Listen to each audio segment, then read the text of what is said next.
ورحمۃ اللہ وبرکاتہ۔ جی شروع کرتے ہیں آج کا سبق کہ قرآن کریم کا ترجمہ سیکھنا ہو اردو زبان میں تو ہم اردو بولنے والوں کے لیے اللہ نے یہ بہت بڑی آسانی رکھی ہے کہ چونکہ ہماری اردو زبان عربی سے نکلی ہے، اس میں بہت سارے الفاظ عربی کے ہیں، تو قرآن کریم کے الفاظ کا تقریباً 65% حصہ یہ اس قسم کے الفاظ ہیں، یہ وہ الفاظ ہیں جو ہم اردو میں استعمال کرتے ہیں اپنی عام روزمرہ اردو میں، اور تقریباً 15 سے 20% حصہ وہ ہے جو بار بار استعمال ہوتا ہے، اور باقی کوئی 15 سے 20% حصہ وہ ہے جو نیا استعمال ہوتا ہے۔ یہ پورا کنسیپٹ پہلے محترم عطاء الرحمن ثاقب صاحب رحمہ اللہ تعالی فوت ہو چکے ہیں، بلکہ شہید، اللہ تعالیٰ ان کو شہادت کی موت دے، ان کو شہید کر دیا گیا تھا، جنہوں نے لاہور میں قرآن کریم کے ترجمہ تفسیر کی کلاسز شروع کیں اور اس سلسلے کی ابتدا کی، اور بہت سارے لوگ ان کے ساتھ شریک ہوتے تھے کلاسز میں۔ تو انہوں نے اس سلسلہ شروع کیا، پھر حافظ عبدالوحید صاحب انہوں نے اس سلسلے کو آگے بڑھایا، اور انہوں نے اس سلسلے میں کتابیں بھی لکھیں، آسان گرامر کی، لغت و تیسیر القرآن، اور پھر اس سلسلے کو پروفیسر عبدالرحمن طاہر صاحب پنجاب یونیورسٹی میں جو ہوتے ہیں انہوں نے اس سلسلے کو آگے بڑھایا۔ تو یہ پروفیسر عبدالرحمن طاہر صاحب انہوں نے یہ قرآن کریم اور اس کا ترجمہ رنگوں کے اندر انہوں نے اس کو پبلش کیا، تو یہ پورا قرآن کریم جو ہے یہ پرنٹ ہو چکا ہے مصباح القرآن کے نام سے۔ میں اگر اس کے شروع میں آؤں تو اس کا نام ہے مصباح القرآن، اور یہ مصباح القرآن پروفیسر عبدالرحمن طاہر صاحب کا کیا ہوا ترجمہ ہے، بیت القرآن سے یہ چھپا ہے، لاہور سے۔ تو یہ ایک ایک پارہ کر کے بھی چھپا ہے، اور شاید پورے قرآن کریم کے طور پر بھی یہ چھپ چکا ہے۔ میں نے یہ پارہ نمبر 7 ہے، اس پارہ نمبر 7 کا لنک میں نے LMS میں دیا ہوا ہے، آپ لوگ بھی وہاں سے اس پارہ نمبر 7 کو ڈاؤن لوڈ کر سکتے ہیں۔ تو 3 رنگوں کی مدد سے پہلی بار گرامر کے بغیر صرف علامات کے ذریعے ترجمہ قرآن کا جدید اور منفرد انداز۔ تو ان کا دعویٰ یہ ہے کہ قرآن کریم کا اردو ترجمہ ہم اردو دان طبقے کے لیے سیکھنا بہت آسان ہے، مشکل نہیں ہے، ہمیں تھوڑی سی محنت کی ضرورت ہے۔ اللہ کا بھی وعدہ ہے کہ وَلَقَدْ يَسَّرْنَا الْقُرْآنَ لِلذِّكْرِ فَهَلْ مِن مُدَّكِرٍ، ہم نے قرآن کریم کو نصیحت کے لیے آسان کر دیا ہے، کوئی نصیحت حاصل کرنے والا ہو۔ تو پھر ان کا یہی دعویٰ ہے جو میں نے آپ کے سامنے رکھا، کہ وہ الفاظ جو اردو میں استعمال ہوتے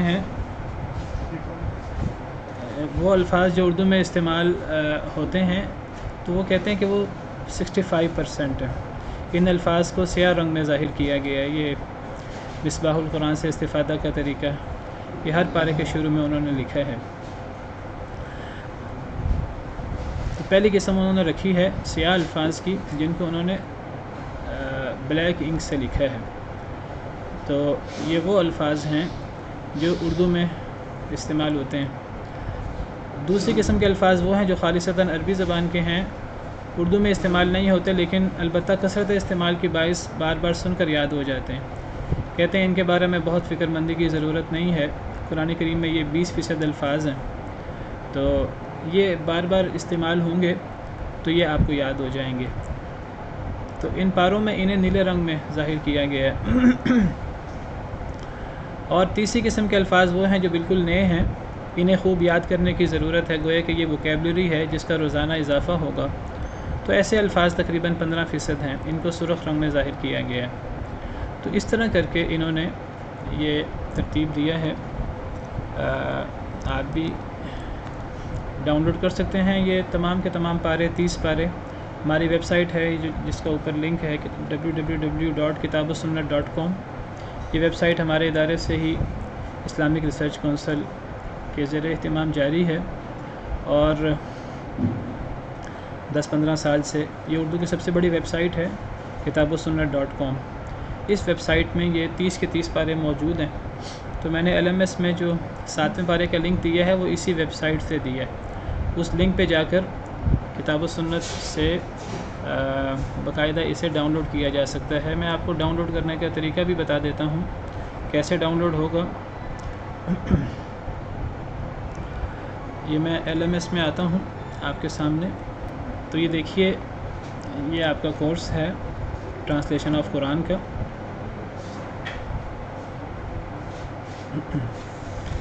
اس میں جو ہمارا ویک چل رہا ہے، اس میں ایک تو ہماری زوم کلاس کا لنک ہے.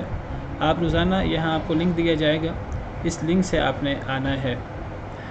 یہ میں نے بار بار استعمال ہونے والے الفاظ یہ میں نے ترتیب دیے ہیں، کوئی 50 کے قریب الفاظ ہیں، تو آپ ان کو بھی یاد کر سکتے ہیں. اور ویسے یہ آپ کو مصباح القرآن میں بھی مل جائیں گے. اچھا، یہاں آپ دیکھیے اوپر یہ اناؤنسمنٹ ہے جس میں کچھ کورس کی بنیادی تفصیلات ہیں، اور نیچے ترجمہ قرآن کے بارے میں آپ کو ویلکم کیا گیا ہے اس کورس میں. اور پھر اس کے بعد قرآن کورس آؤٹ لائن ہے. اس میں یہ پورا کورس کا بریک اپ ہے کہ ہم نے روزانہ کتنی آیات پڑھنی ہے، کتنا ترجمہ پڑھنا ہے، اور ہمارا سلیبس کیا ہے. پوری تفصیلات آپ کو یہاں ملیں گی. اور یہ تفسیر احسن البیان یہاں سے آپ ڈاؤن لوڈ کر سکتے ہیں. اور مصباح القرآن پارہ 7 یہ آپ اس لنک سے ڈاؤن لوڈ کر سکتے ہیں. اگر میں اس پہ کلک کروں تو یہ بھی، اور اوپر بھی کلک کروں تو یہ آپ کو kitabussunnah.com میں لے جائے گا.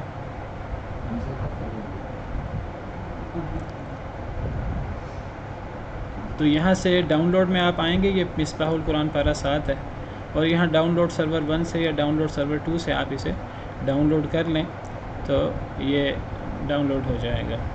میں نے چونکہ ڈاؤن لوڈ کیا ہوا ہے اس لیے میں اس کو ڈاؤن لوڈ نہیں کرتا. تو اس طرح کر کے آپ تفسیر احسن البیان ہو، یا آپ یہ مصباح القرآن کا پارہ 7 ہو، یا میں نے آپ کو جو بھی کوئی اور ڈیٹا، کوئی اور بک وغیرہ میں نے آپ کے ساتھ شیئر کرنی ہوگی، میں اسی طریقے سے آپ کو دوں گا. تو یہ پارہ 7واں پارہ یہ آپ ڈاؤن لوڈ بھی کر سکتے ہیں، اور اس سے آپ اپنی تیاری بھی کر سکتے ہیں. تو یہ سیاہ رنگ کے الفاظ وہ ہیں جو اردو میں بار بار استعمال ہوتے ہیں. نیلے الفاظ وہ ہیں بلو کلر میں جو بار بار استعمال ہوتے ہیں. اور یہ جو ریڈ کلر کے یا پرپل کلر کے یہ جو ورڈز ہیں یہ نئے الفاظ ہیں. ان کا طریقہ کار یہ ہے کہ یہ جو بلیک انک میں جو ورڈز ہیں، مثلا کہتے ہیں الحمد، یہ اردو میں استعمال ہوتا ہے لفظ. کیسے استعمال ہوتا ہے انہوں نے نیچے اس کی مثالیں دی ہوئی ہیں، جیسے حامد، محمود، حمد و ثنا، حمد و نعت. تو حمد اللہ کی تعریف کے لیے استعمال ہوتا ہے، نعت نبی کریم صلی اللہ علیہ وسلم کی تعریف کے لیے استعمال ہوتا ہے. اسی طرح خلق، انہوں نے خلق کی اردو میں وضاحت کی ہوئی ہے، السماوات، الارض، اسی طرح یہ وضاحتیں کی ہوئی ہیں. تو بہرحال اس طریقے سے قرآن کریم کو سمجھنا کچھ آسان ہو جاتا ہے. تو میرا دل ہے کہ شروع کی کچھ کلاسز میں اس پارے کو شیئر کر کے ہم اس پارے سے قرآن کریم کا ترجمہ پڑھنے کی اور سیکھنے کی کوشش کریں گے. تو شروع کرتے ہیں. کل ہم نے سورت کے شروع سے شروع کیا تھا.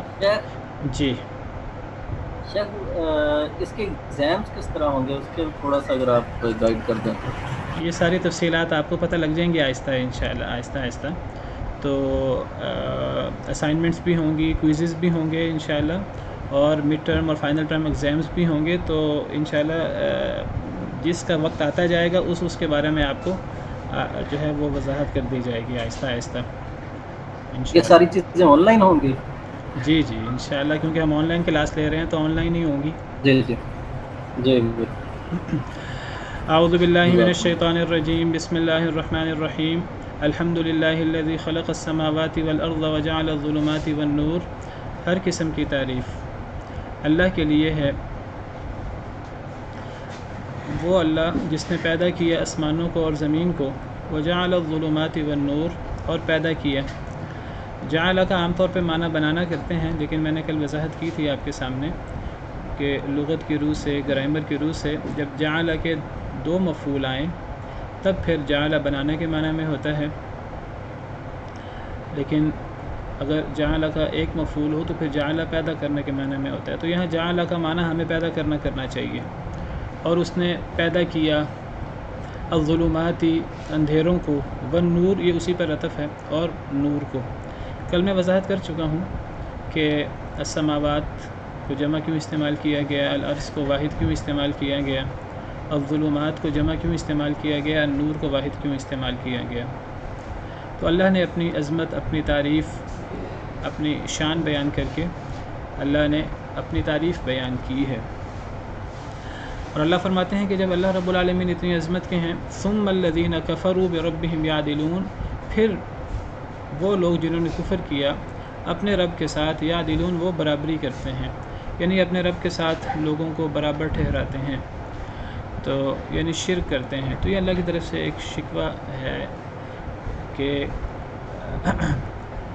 اللہ نے پیدا کیا ہر انسان کو، اللہ ہی ساری نعمتیں دیتے ہیں، اللہ وحدہ لا شریک، ہر قسم کا رزق، انعام، تدبیر اللہ رب العالمین کرتے ہیں۔ تو انسان کو اللہ کے ساتھ ہی عبادت کا تعلق رکھنا چاہیے، بندگی کا، لیکن لوگ کتنے ناشکرے ہیں کہ اللہ کو چھوڑ کر اللہ کے ہی بندوں کو، اللہ کی ہی مخلوق کو اللہ کے برابر ٹھہراتے ہیں، اور عبادت اور بندگی کی جو صورتیں صرف ایک اللہ کے لیے ہونی چاہیے، وہ ایک اللہ کے ساتھ اور لوگوں کو بھی اس معاملے میں برابر کر دیتے ہیں اللہ تعالیٰ کے، اور انہیں اللہ کا شریک قرار دیتے ہیں۔ پھر اللہ فرماتے ہیں هو الذی خلقکم من طین، اب دیکھیے ہوا، الذی اور خلق کے آگے کم جو ہے، یہ وہ الفاظ ہیں جو بار بار استعمال ہوتے ہیں۔ ہوا کا مطلب وہ، یہ ایک شخص کے لیے آتا ہے، مذکر کے لیے آتا ہے یہ ضمیر۔ الذی وہ ہے، وہ ذات ہے، یعنی اللہ وہ ذات ہے، خلق تخلیق، خالق، مخلوق، اردو میں استعمال ہوتا ہے، پیدا کیا، کم تمہیں، اے انسانوں، من طین، من کا مطلب سے، طین مٹی، ثم قضا اجلا، ثم پھر، بار بار استعمال ہوتا ہے، قضا پھر فیصلہ کیا، مقرر کیا، قضا قاضی، فیصلہ کرنے والا، تو فیصلہ کرنا، مقرر کرنا، پھر اس نے مقرر کیا اجلا، ایک مدت کو، ایک اجل کو، یہ اجل بھی ہم اردو میں استعمال کرتے ہیں، یا آپ دیکھیے اجلا، دائی اجل، مہر معجل ہم کہتے ہیں۔ تو اجل جو ہے یہ ایک وقت کو کہتے ہیں، اور اجل سے مراد اصل میں یہاں موت ہے۔ ہم کہتے ہیں فلاں کی اجل آ گئی تھی، فلاں کا موت کا وقت آ گیا تھا۔ تو اجل سے مراد وقت، مدت۔ ایک مہر ہوتا ہے شادی پر جو بیوی کو دیا جاتا ہے، جس کو مہر معجل عین سے کہتے ہیں، وہ مہر ہوتا ہے جو جلدی دیا جاتا ہے، فوری۔ اور ایک مہر معجل ہوتا ہے حمزہ کے ساتھ، جو یہاں نیچے لکھا ہے۔ مہر معجل وہ ہوتا ہے جو ایک مدت کے بعد دیا جاتا ہے، ایک وقت کے بعد دیا جاتا ہے، لیٹ دیا جاتا ہے، جس کی شریعت میں اجازت ہے۔ بس یہ نہیں ہونا چاہیے کہ کسی شخص کی ادا کرنے کی نیت ہی نہ ہو، ادا کرنے کی نیت ہونی چاہیے، مہر کو لیٹ بھی کیا جا سکتا ہے۔ تو اجلا مدت، وقت، و اجل مسمن، اور ایک مدت، ایک وقت، مسمن، مسمن یہ اسم سے ہے، اسم کا لفظی مطلب نام ہوتا ہے، اس کا لفظی مطلب ہے جس کا نام لیا گیا ہو، مسمن، جس کا نام لیا گیا ہو۔ یہاں مراد یعنی جس کو مقرر کر دیا گیا ہو، ایک وقت جس کا نام لیا گیا ہو، یعنی اس کا نام لے کر اس کو مقرر کر کے اسے طے کر دیا گیا ہو، عندہ، اس کے پاس ہے، یعنی اللہ کے پاس ہے۔ ثم انتم تمترون، ثم پھر، انتم تم سب، تمترون تم شک کرتے ہو۔ تو اللہ رب العالمین فرماتے ہیں، اللہ رب العالمین اپنی عظمت، اپنی شان بیان کر رہے ہیں۔ قرآن کریم کا ایک عام انداز ہے، قرآن کریم میں آپ کو جگہ جگہ اللہ کی عظمت اور اللہ کی شان نظر آئے گی۔ اللہ اپنی شان بیان کرتے ہیں، اور اس شان بیان کرنا، یہ اللہ کی شان، اللہ کی عظمت، یہ در حقیقت اللہ کی توحید کے دلائل ہیں۔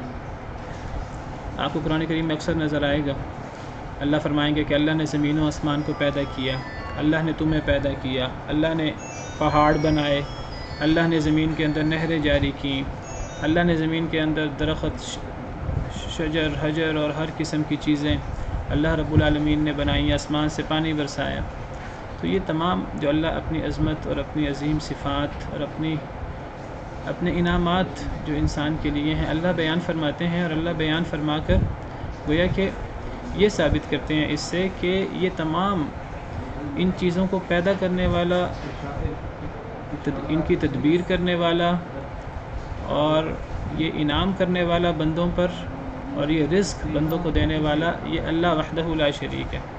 جب اللہ ان تمام چیزوں میں، جب اللہ اتنا عظیم ہے اور یہ تمام چیزیں اللہ اکیلے نے سر انجام دی ہیں، ان چیزوں میں اللہ کا کوئی شریک نہیں ہے، تو جب تخلیق میں، تدبیر میں، رزق میں، انعام کرنے میں اللہ اکیلا ہے، اللہ کے ساتھ کوئی شریک نہیں ہے، تو یہ تو وہ کام ہیں جو خالق کے کام ہیں، جو خالق کو کرنے چاہیے اور خالق نے کیے ہیں، اور ان چیزوں میں خالق اکیلا ہے، تو پھر خالق کے ان انعامات کے نتیجے میں جو بندے پر، یہ سارے انعامات خالق کے، اللہ کے، ہمارے لیے ہیں، ہم بندوں کے لیے ہیں۔ هو الذی خلق لکم ما فی الارض جمیعا، سورہ بقرہ میں اللہ فرماتے ہیں کہ جو کچھ زمین میں ہے یہ سارا کا سارا اللہ نے تمہارے لیے پیدا فرمایا ہے۔ تو جب یہ تمام چیزیں اللہ رب العالمین نے ہم انسانوں کے لیے مسخر کر دی ہیں، ہم انسانوں کے فائدے کے لیے پیدا کی ہیں، تو پھر اللہ رب العالمین ہم سے تقاضا کرتے ہیں کہ پھر اب تمہیں جواب میں اللہ رب العالمین کا شکریہ ادا کرنا چاہیے، تمہیں جواب میں اللہ کی بندگی کرنی چاہیے، اللہ کی عبادت کرنی چاہیے، تمہیں جواب میں اللہ رب العالمین کے احکامات کو ماننا چاہیے۔ تو یہ سب چیزیں یہ عبادت سے تعلق رکھتی ہیں، شکر ہو، بندگی ہو، اللہ کی اطاعت کرنی ہو، اللہ کے احکامات کو ماننا ہو، تو یہ بندگی ہے جو بندے کا، مخلوق کا فرض ہے اللہ کے ان انعامات کے بالمقابل۔ تو گویا کہ اللہ تعالیٰ ان اپنی عظمتیں بیان کر کے اللہ یہ ثابت کرتے ہیں، جب تخلیق، تدبیر، رزق، انعامات میں اکیلا کرتا ہوں جو خالق کے کام ہیں، تو پھر ان انعامات کے بدلے تمہیں جو اللہ کی عبادت، اللہ کا شکر کرنا ہے، تو اس شکر میں تم اللہ کے ساتھ، اس عبادت میں تم اللہ کے ساتھ اوروں کو شریک کیوں کرتے ہو؟ یہ قرآن کریم کا ایک عمومی انداز ہے، ہم پڑھیں گے قرآن کریم میں، آپ کو جگہ جگہ قرآن کریم میں یہ انداز نظر آئے گا۔ میں انشاءاللہ قرآن کریم میں جہاں جہاں یہ انداز آئے گا میں اشارہ کرتا جاؤں گا۔ تو جب اللہ رب ہونے میں اکیلا ہے، جس کو توحید ربوبیت کہتے ہیں، تو پھر عبادت میں ایک اللہ وحدہ لا شریک کو چھوڑ کر اوروں کی عبادت کیوں کی جائے؟ نظر و نیاز میں، دعا کرنے میں، توکل کرنے میں، ڈرنے میں، قسم اٹھانے میں، یہ تمام چیزیں عبادت کی صورتیں ہیں، جس طرح میں انشاءاللہ آہستہ آہستہ واضح کروں گا۔ ان تمام چیزوں میں اوروں کو کیوں شریک کیا جائے؟ تو یہ قرآن کریم کا عام انداز ہے۔ تو اللہ اپنی عظمت بیان فرما رہے ہیں کہ اللہ وہ ذات ہیں جنہوں نے تمہیں مٹی سے پیدا فرمایا۔ طین جو ہے یہ ایسی مٹی کو کہتے ہیں جو گیلی مٹی ہو، کیچڑ والی مٹی یا گیلی مٹی، مٹی کے اندر پانی ڈالا جائے، اس کو طین کہتے ہیں عربی زبان میں۔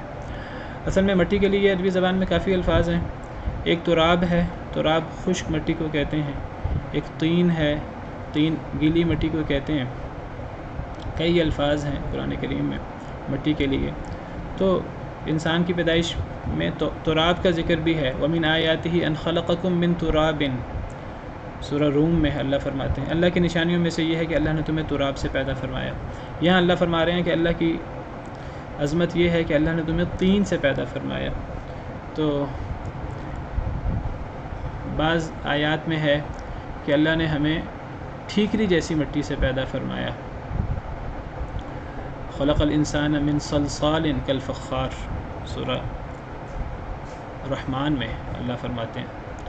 تو ایسی مٹی جو پہلے خشک ہو، پھر اسے گیلا کیا جائے، پھر گیلا کرنے کے بعد اسے کچھ دیر کے لیے رکھ دیا جائے، پھر وہ خشک ہو جائے، گیلی ہونے کے بعد وہ خشک ہو جائے۔ جب ایسی مٹی خشک ہوتی ہے تو پھر وہ تھوڑی سخت ہو جاتی ہے، ٹھیکری کی طرح وہ ہو جاتی ہے، پھر اگر اس کو بجایا جائے تو وہ بجتی ہے باقاعدہ، اس میں سے آواز آتی ہے، تو ایسی مٹی کو صلصال کہتے ہیں۔ اور اگر ایسی مٹی کو باقاعدہ آگ کے ذریعے زیادہ خشک کر دیا جائے تو پھر اسے فخار کہتے ہیں۔ تو اللہ تعالیٰ نے انسان کی تخلیق کے لیے مٹی کی مختلف صورتیں بیان فرمائی ہیں۔ کسی جگہ تراب کا ذکر فرمایا، خشک مٹی، کسی جگہ طین کا ذکر فرمایا، زیادہ تر طین کا لفظ قرآن کریم میں استعمال ہوتا ہے، گیلی مٹی۔ کئی جگہ صلصال کا لفظ بھی ہے، کئی جگہ حمأ مسنون کا لفظ بھی ہے، سورہ نحل، سورہ ہجر میں 14ویں پارے میں، جس کا مطلب ہے ایسی مٹی جس کو رکھ دیا گیا ہو بہت دیر کے لیے اور وہ پڑی پڑی بوسیدہ ہو گئی ہو، اس کے اندر بدبو پیدا ہو گئی ہو، ایسی مٹی کو جو سیاہ ہو چکی ہو، جو پڑی رہنے کی وجہ سے۔ اور پھر ٹھیکری کا ذکر بھی ہے، اور پھر ایسی مٹی کا ذکر بھی ہے جس کو باقاعدہ آگ پر تپا کر اسے خشک کیا گیا ہو۔ تو ان تمام مٹی کی قسموں کا ذکر ہے۔ تو انسان مٹی سے بنا ہے، اور جس مٹی سے بنا ہے اس مٹی کے اندر یہ ساری کیفیات آئی ہیں۔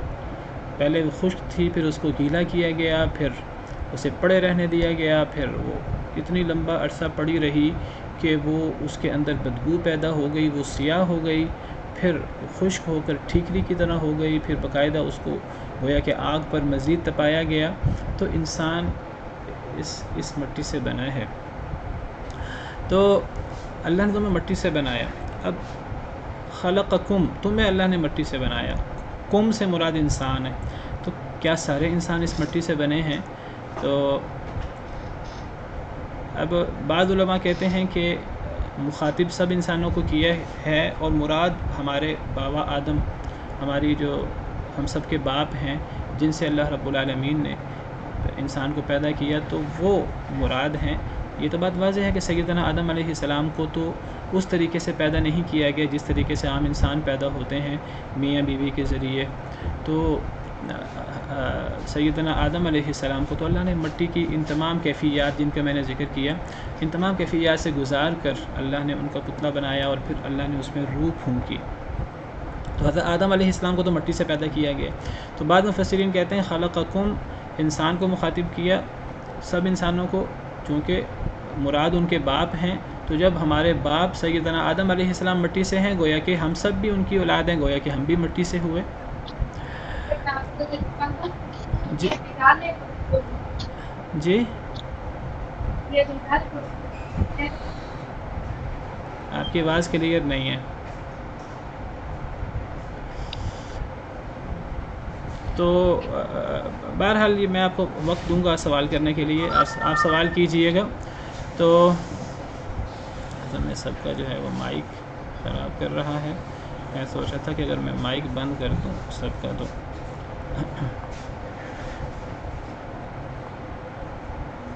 جی۔ تو میں ذکر کر رہا تھا کہ بعض مفسرین کہتے ہیں کہ بابا آدم مراد ہیں، اور اگر وہ مٹی سے بنے ہیں تو ہم سب بھی مٹی سے بنے ہیں۔ بعض مفسرین کہتے ہیں نہیں، ہر انسان بھی مٹی سے بنا ہے۔ وہ کیسے مٹی سے بنا ہے؟ اگرچہ انسان تو آپ کو پتہ ہے وہ سارے کے سارے میاں بیوی کے تعلق سے اور نطفے سے پیدا ہوتے ہیں، جو مرد عورت کا ملا جلا نطفہ ہوتا ہے، اس سے ہم بعد والے انسان اس سے پیدا ہوئے ہیں۔ وہ مفسرین کہتے ہیں کہ یہ جو یہ نطفہ پیدا ہوتا ہے مرد عورت کے اندر، تو یہ نطفہ اس کی بنیاد بھی مٹی ہے۔ کیسے اس کی بنیاد مٹی ہے؟ کیونکہ انسان جب خوراک استعمال کرتا ہے تو خوراک استعمال کرنے کے نتیجے میں یہ خوراک انسان کے بدن میں بھی لگتی ہے، اس سے خون بھی پیدا ہوتا ہے، اس سے بدن بھی مضبوط ہوتا ہے، اور اسی خوراک سے یہ نطفہ اور یہ سب چیزیں پیدا ہوتی ہیں۔ تو یہ ساری کی ساری خوراک جو ہم استعمال کرتے ہیں، تو یہ سب ساری کی ساری خوراک مٹی سے ہے۔ اس میں کوئی بھی چیز ایسی نہیں ہے جو مٹی سے نہ ہو۔ یہ سبزیاں ہوں، پھل ہوں، گوشت ہو، ہم جو گوشت استعمال کرتے ہیں جانوروں کا، یہ گوشت بھی ان جانوروں کا ہوتا ہے جو جانور چارہ وغیرہ استعمال کرتے ہیں۔ تو وہ چارہ وغیرہ بھی مٹی سے نکلتا ہے. تو اگر انسان نطفہ سے بھی پیدا ہو تو اس نطفے کی بنیاد بھی مٹی ہے. تو ہر انسان بھی مراد ہو سکتا ہے. ہم تمام مٹی سے ہیں، اور اس سے ہمارے باپ سیدنا آدم بھی مراد ہو سکتے ہیں اگر وہ مٹی سے ہیں. اللہ نے باقاعدہ ان کو مٹی سے بنایا، اگرچہ بعد میں ہم نطفہ سے بنے. تو اگر وہ مٹی سے ہیں تو گویا کہ اپنی اصل کے اعتبار سے ہم سب مٹی سے ہیں. تو اللہ نے تمہیں مٹی سے بنایا. ثم قضى اجلا، پھر مدت مقرر کی. اس مدت سے مراد موت کا وقت ہے. تو اللہ نے موت کا وقت مقرر کیا ہر انسان کا. پیدائش سے پہلے ہی ہر انسان کا موت کا وقت مقرر ہوتا ہے. وَأَجَلٌ مُّسَمًّى عِندَهُ، اور ایک وقت مقررہ اللہ کے پاس بھی ہے. اس وقت مقررہ سے مراد قیامت کا وقت ہے. پہلے اجلا سے مراد ہر انسان کی موت کا وقت ہے، اور دوسرے اجل مسمن سے مراد قیامت کا وقت ہے، جو تمام انسانوں کے لیے، جو مر چکے ہیں ان کے لیے بھی، اور جو نہیں فوت ہوں گے قیامت تک ان کے لیے بھی ایک وقت مقررہ ہے، قیامت کا وقت. ویسے تو ہر انسان کی موت آپ سمجھیے اس کے لیے تو وہی قیامت ہوتی ہے. تو پہلے اجل سے مراد موت ہے اور اگلے اجل سے مراد قیامت ہے. ایک وقت مقررہ ہے جو اللہ کے پاس ہے، جس کا اللہ کے علاوہ کسی کو نہیں پتہ. ثم انتم تمترون، تم پھر بھی شک کرتے ہو. کس میں شک کرتے ہو؟ یعنی جس اللہ نے تمہیں پہلی دفعہ پیدا کیا، تمہاری موت کا وقت مقرر کیا، تمہاری قیامت کا وقت مقرر کیا، تم اسی اللہ کی عظمت کے بارے میں شک کرتے ہو کہ وہ اللہ تمہیں دوبارہ پیدا نہیں کر سکتا. تو جو اللہ پہلی دفعہ پیدا کر سکتا ہے، یہ بات تو عام انسانوں کی کو سمجھ آنے والی ہے کہ کسی چیز کو پہلی دفعہ پیدا کرنا مشکل ہوتا ہے، پھر بعد میں پیدا کرنا، بعد میں اسی چیز کو دہرانا وہ آسان ہوتا ہے. اگرچہ اللہ رب العالمین کے لیے تو کوئی بھی چیز مشکل نہیں ہے، پہلی دفعہ پیدا کرنا بھی مشکل نہیں ہے. تو جب پہلی دفعہ پیدا کر چکے ہیں اللہ رب العالمین، تو پھر اللہ کے لیے دوسری دفعہ پیدا کرنا کیا مشکل ہے جس میں تم شک کرتے ہو. مشرکین مکہ جو ہیں وہ بعث بعد الموت کا، مرنے کے بعد زندگی کا انکار کرتے تھے. کہتے تھے جب ہم مٹی بن جائیں گے تو پھر ہمیں اس مٹی سے کون پیدا کرے گا. تو اللہ نے اس کا ذکر فرمایا. وَهُوَ اللَّهُ فِي السَّمَاوَاتِ وَفِي الْأَرْضِ، وہ اللہ ہے آسمانوں میں بھی، وفی الارض، اور زمین میں بھی. وہ اللہ آسمانوں میں بھی ہے اور زمین میں بھی ہے. کیا مراد ہے اس سے؟ کیا اس سے مراد ہے کہ اللہ تعالیٰ آسمانوں میں بھی موجود ہیں اور اللہ تعالیٰ زمین میں بھی موجود ہیں، یا اللہ ہر جگہ موجود ہیں؟ نہیں، ہرگز نہیں.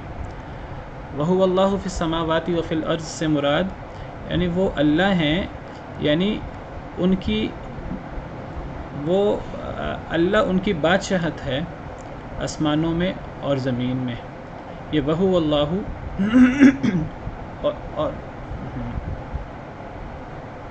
اور وہ اللہ ہیں آسمانوں میں، وفی الارض، اور زمین میں بھی. یعنی ان اللہ کی عبادت آسمانوں میں بھی ہوتی ہے اور زمین میں بھی ہوتی ہے.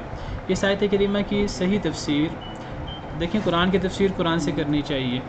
تو قرآن کریم کی دیگر آیات اگر دیکھیں ان سے اس آیت کریمہ کی تفسیر ہوتی ہے.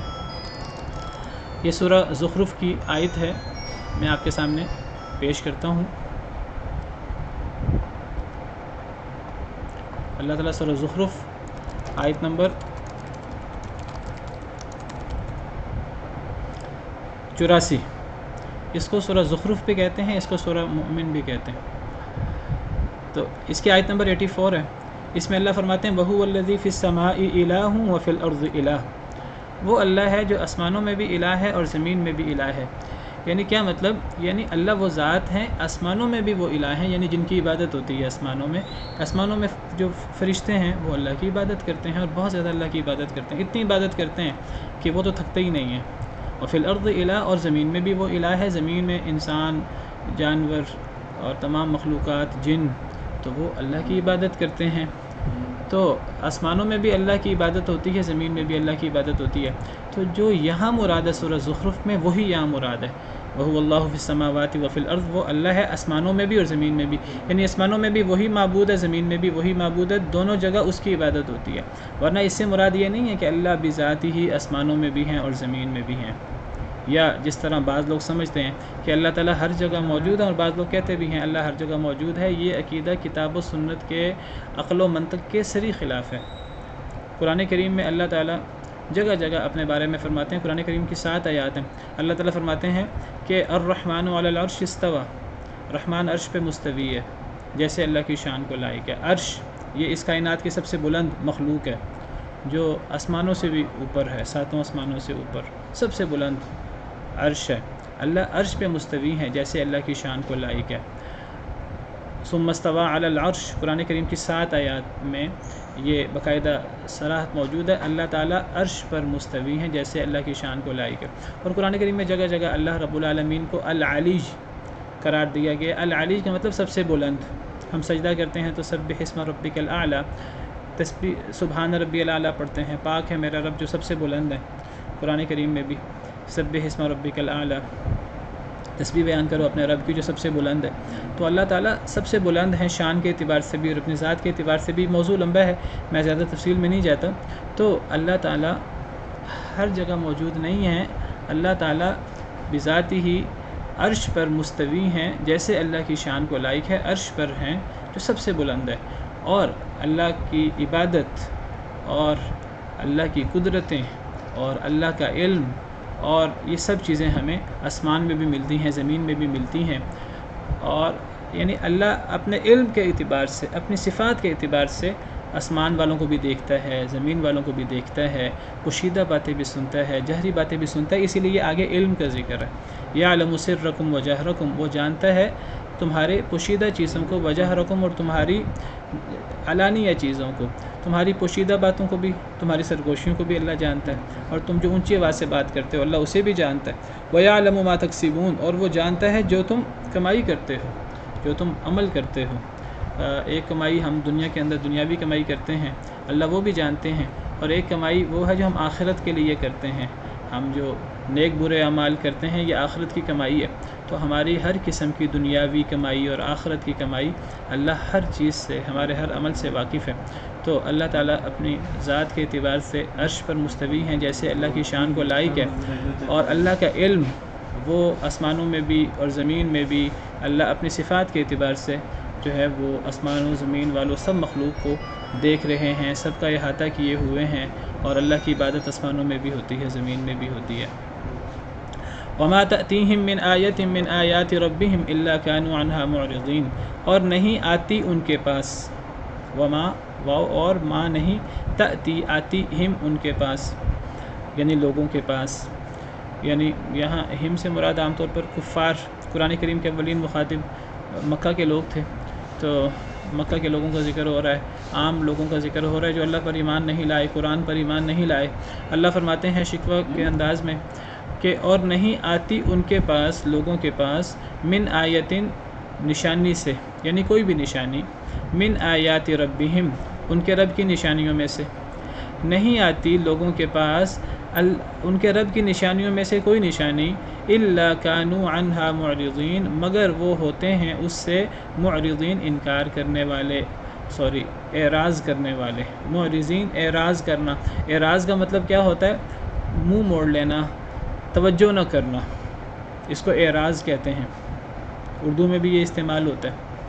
اللہ فرماتے ہیں کہ لوگوں کو، اللہ نے لوگوں کو پیدا کیا، اللہ نے لوگوں کو رزق دیا، اللہ نے ہر قسم کا انعام کیا، ہر قسم کی دعائیں اللہ سنتے ہیں، اللہ نے نعمتوں کی انتہا کی ہے، اور آگے سے لوگوں کا رویہ کیا ہے کہ لوگ اللہ کی عبادت نہیں کرتے، اور اللہ کی طرف سے کوئی نشانی اترے، کوئی آیت اترے تو وہ ہر آیت سے بھی منہ موڑ لیتے ہیں، ہر آیت سے بھی اعراض کرتے ہیں، توجہ نہیں کرتے، اللہ کی آیات کو نہیں مانتے، قرآن کو نہیں مانتے، معجزات کو نہیں مانتے، وہ منہ موڑتے ہیں، اعراض کرتے ہیں۔ یعنی مطلب یہ نہیں اعراض کرنا چاہیے لوگوں کو، لیکن لوگ کرتے ہیں۔ فقد كذبوا بالحق لما جاءهم، پس قد تحقیق، یقیناً، یہ زور دینے کے لیے آتا ہے اپنی بات میں، پس تحقیق، کذبوا انہوں نے جھٹلا دیا، بالحق حق کو، لما جاءهم جب بھی وہ آیا ان کے پاس، جب بھی حق ان کے پاس آیا، معجزے کی صورت میں یا قرآن کریم کی آیات کی صورت میں۔ قرآن کریم کی ہر آیت اپنی جگہ معجزہ ہے، قرآن کریم کی ہر آیت اپنی جگہ حق ہے۔ جب بھی ان کے پاس حق آیا، نبی کریم صلی اللہ علیہ وسلم بھی مراد ہو سکتے ہیں، جب بھی ان کے پاس حق آیا اس کو انہوں نے جھٹلا دیا۔ حالانکہ بندے کا اصل کام کیا ہے کہ بندہ حق کی تصدیق کرے اور بندہ باطل کی تکذیب کرے۔ صحیح بات کی تصدیق کرنی چاہیے، حق کی تصدیق کرنی چاہیے، یہی انسان کو لائق ہے۔ لیکن لوگوں نے، کفار نے اللہ کی آیتوں سے، معجزات سے اعراض کیا، اور جب بھی ان کے پاس حق آیا، چاہے وہ نبی کی صورت میں ہو، چاہے وہ نبی انہیں اللہ کے احکامات سناتے ہوں، معجزات دکھاتے ہوں، جو بھی ان کے سامنے حق آیا تو انہوں نے اس کو جھٹلا دیا۔ تو یاد رکھیے کہ حق کو جھٹلانا، اللہ کی آیتوں کو جھٹلانا، یہ سب سے بڑا جرم ہے، سب سے بڑا جرم شرک ہے۔ تو حق کو جھٹلانا، اللہ کی قرآن کو، اللہ کی وحی کو، اللہ کے نبی کو جھٹلانا، یہ بھی شرک کے برابر جرم ہے۔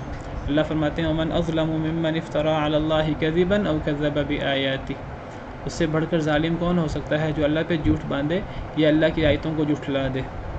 تو اللہ کی آیتوں کو جھٹلانا اور حق کو جھٹلانا یہ سب سے بڑا جرم ہوتا ہے۔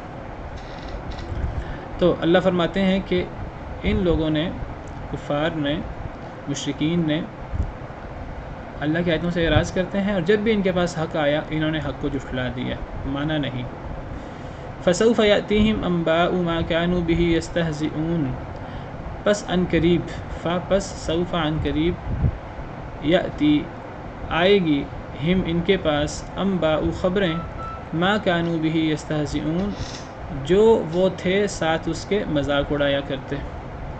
اللہ فرماتے ہیں کہ یہ دنیا کے اندر حق کو جھٹلا رہے ہیں اور ہنستے کھیلتے، مذاق اڑاتے، پرواہ نہ کرتے، حق کو جھٹلا رہے ہیں، حق کا مذاق اڑا رہے ہیں۔ اللہ فرماتے ہیں کہ ان کو مذاق اڑانے دو، کوئی بات نہیں، ان قریب ان کے پاس جس کی یہ مذاق اڑاتے تھے اس کی خبریں آ جائیں گی۔ ان کو پتہ لگے گا کہ پچھلی قوموں نے جو مذاق اڑایا، پچھلی قوموں کی خبروں کا ان کو پتہ لگے گا۔ قرآن کریم میں اللہ تعالیٰ نے جگہ جگہ پچھلی قوموں کے اللہ تعالیٰ نے حالات جو ہیں وہ بیان فرمائے ہیں، اور اللہ نے بتایا کہ کس طرح ان لوگوں نے حق کو جھٹلایا، اللہ کی آیتوں کو جھٹلایا، اور کس طرح پھر اللہ نے انہیں تباہ و برباد کیا۔ فَكُلًّا أَخَذْنَا بِذَنبِهِ، ہر ایک کو ہم نے اس کے گناہ کی وجہ سے پکڑ لیا۔ فَمِنْهُم مَّنْ أَرْسَلْنَا عَلَيْهِ حَاصِبًا، کسی پر ہم نے پتھروں کی بارش کی۔ وَمِنْهُم مَّنْ أَخَذَتْهُ الصَّيْحَةُ، کسی پر چیخ کا عذاب آیا۔ وَمِنْهُم مَّنْ خَسَفْنَا بِهِ الْأَرْضَ، کسی کو ہم نے زمین میں دھنسا دیا۔ وَمِنْهُم مَّنْ أَغْرَقْنَا، اور کسی کو ہم نے غرق کر دیا۔ وَمَا كَانَ اللَّهُ لِيَظْلِمَهُمْ وَلَٰكِن كَانُوا أَنفُسَهُمْ يَظْلِمُونَ، اللہ ان پہ ظلم نہیں کرتے تھے، یہ تو اپنے آپ پر خود ظلم کرنے والے تھے۔ قرآن کریم میں اس قسم کی آیتیں آپ کو جگہ جگہ ملیں گی، خاص طور پہ مکی صورتوں میں۔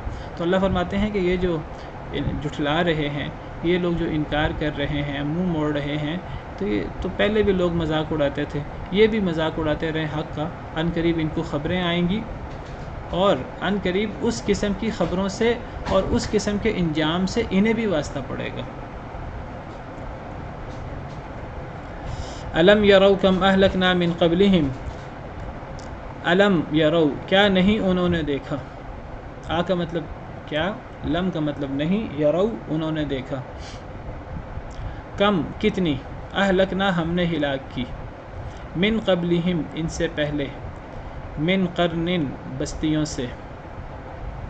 قرن کا لفظی مطلب ہوتا ہے ایک لمبا عرصہ، ایک عام طور پر ایک صدی کو قرن کہتے ہیں عربی زبان میں، ایک صدی کے قریب جو زمانہ ہوتا ہے اسے قرن کہتے ہیں۔ اس کی جمع قرون آتا ہے، قرون آتی ہے اس کی جمع، چونکہ عام طور پر ایک لمبے زمانے میں، ایک صدی میں ایک قوم پوری ختم ہو جاتی ہے، نئی قوم آ جاتی ہے، تو کئی دفعہ قرن جس کا اصل مطلب لمبا زمانہ ہے، ایک صدی کے قریب زمانہ، تو کئی دفعہ قرن سے قوم مراد لے لی جاتی ہے کہ ایک صدی کے اندر، آج سے ایک صدی پہلے پوری پرانی نسل موجود تھی، آج جو موجود ہے ان میں سے شاید کوئی بھی موجود نہ ہو۔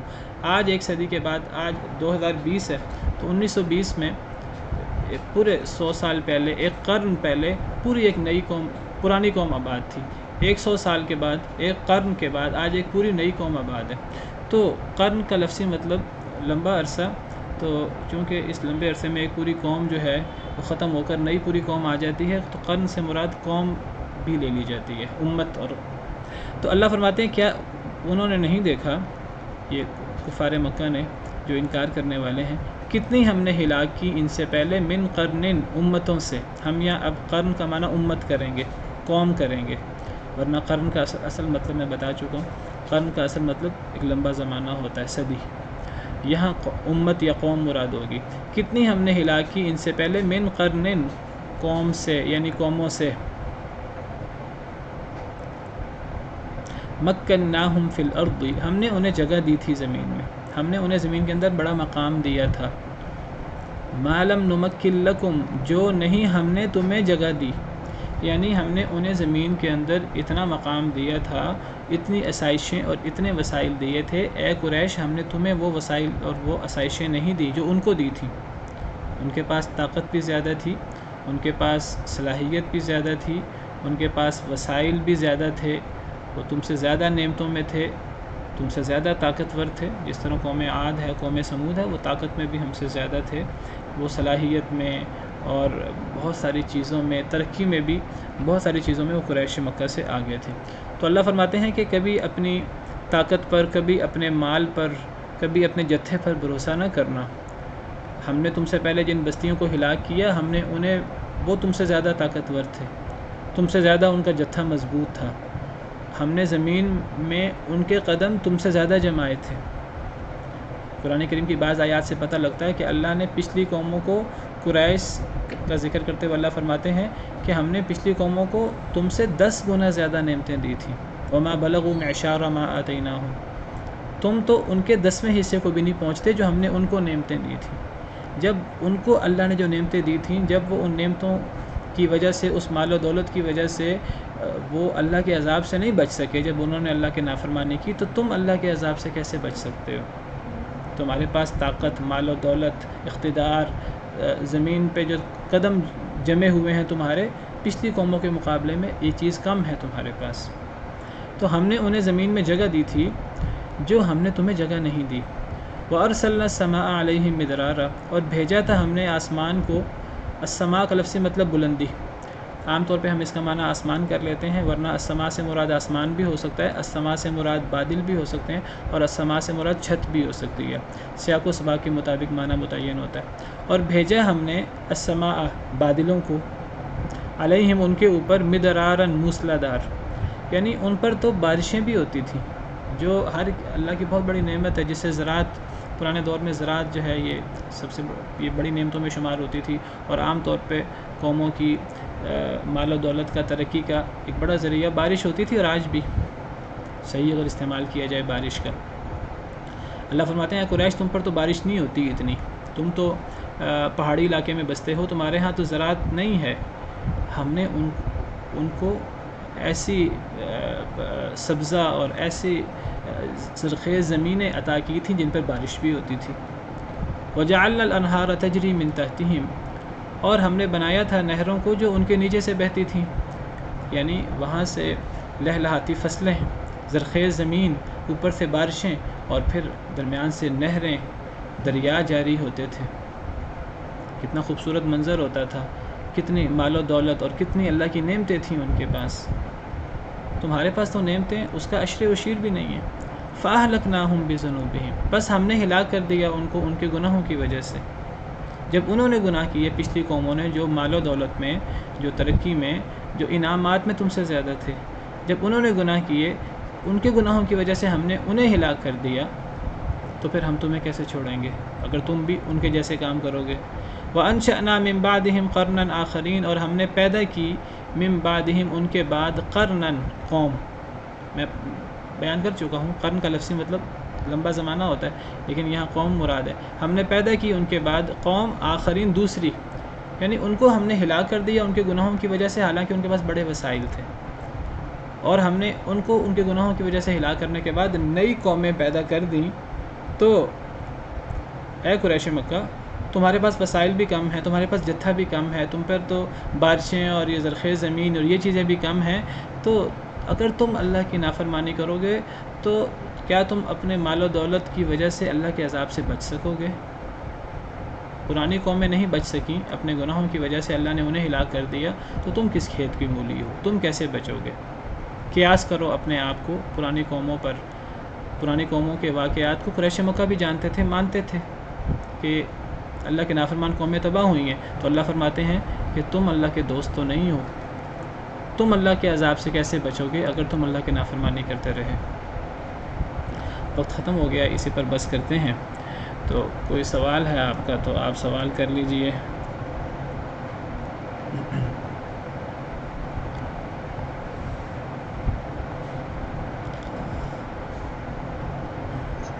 السلام علیکم۔ وعلیکم السلام ورحمۃ اللہ وبرکاتہ۔ میرا سوال یہ ہے کہ یہ جو الفاظ آتے ہیں کہ ان کے نیچے نہریں بہتی تھیں، جی، تو ان کے نیچے سے کیا مراد ہے؟ کہ مطلب کوئی وہ اوپر پوزیشن پہ ہوتے تھے یا کیا؟ اس سے صحیح فہم ہم لے سکتے ہیں؟ دیکھیے جو نہر ہوتی ہے وہ انسان زمین کے اوپر انسان چلتا ہے، تو جب نہر ہوتی ہے وہ تو زمین اور زمین کے لیول پہ ہوتی ہے، تو نہر تو نیچے ہی ہوتی ہے۔